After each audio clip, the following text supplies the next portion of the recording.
As I sit here in Leadville a few days out from my mountain bike race, I have doubts. I think that's normal. I have a daunting task ahead of me, and this race has a high failure rate. The DNF list is long every single year. And that's not surprising given that mountain biking 105 miles at over 10,000 feet of elevation is no easy task for anyone. Even the pros fall apart during this event. So I think it's pretty reasonable for me to sit here in Spuddy and meditate on whether or not I will be on the DNF list for 2022. I don't think denial or bravado are helpful in these situations, so I would rather confront these feelings in this video, my Leadville Doubt Diary. I despise forced optimism and false confidence in others, so I'm not going to project either of those states for the sake of appearances. Shit will get real, and I need to be real along with it. Normally I would write these thoughts down, but I thought a video would be more interesting this time around. Speaking these things aloud might be helpful to me and to someone else at some future point looking to address their own doubts before an event, maybe even a Leadville event. But it will also be interesting to see how many of my doubts actually came to fruition on race day, or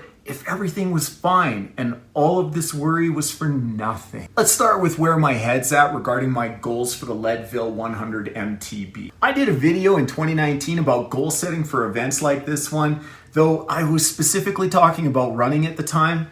The concepts are the same, even though the sport is different. In re-watching it, I found that my basic template for success hasn't changed. Goal number 1, do not DNS. DNS meaning did not start. Goal number 2, complete the race. Do not get a DNF. A DNF meaning did not finish. Those two are what I consider the worst possible outcomes for any race a person participates in, this one included. I like listing those as number 1 and number 2 in anything I commit to because they're as simple to grasp as show up and finish what you started. It doesn't get any simpler than that. But it doesn't end there because I also want to give myself a stretch goal. Goal number 3, set a PB. PB meaning personal best. This is a good goal when you have a history with an event, race, distance, or what have you. As this is my first attempt at this race and distance, a personal best performance will be less of an issue than not finishing at all because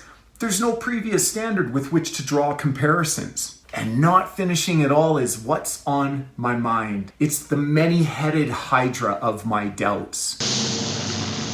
Many-headed because so many things can contribute to a DNF. To list them in this video would extend it to an unnecessary length and it still wouldn't be comprehensive. If you know anything about mountain bikes and bikes in general, you're likely well aware of all the potential pitfalls that can occur. Some of them race ending. Others are simply inconvenient, but inconvenience requires time to correct, and time is a luxury in this race like few I have ever done, and none over this distance. But let's explore this in a little more detail. Presuming a rider starts and avoids a DNS, and assuming this same rider finishes and avoids a DNF, what's left to worry about?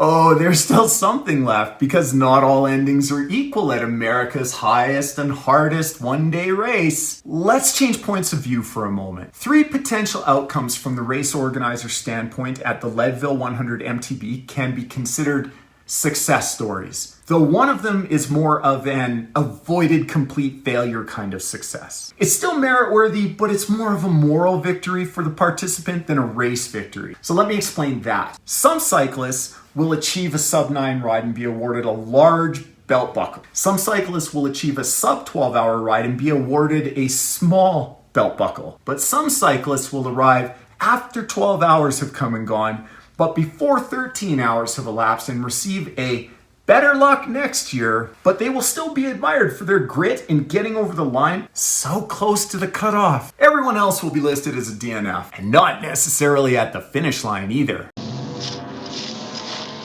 Nope. Many of those DNF status riders will be pulled off the course at various cutoff points along the way. So a time inconvenience in this race is a legitimate threat. How does this all apply to me? As I stand here now, I'm confident that I will start the race. Acts of vengeful gods notwithstanding, I'm here in town and I'm ready to ride. Sometimes the gods argue amongst themselves.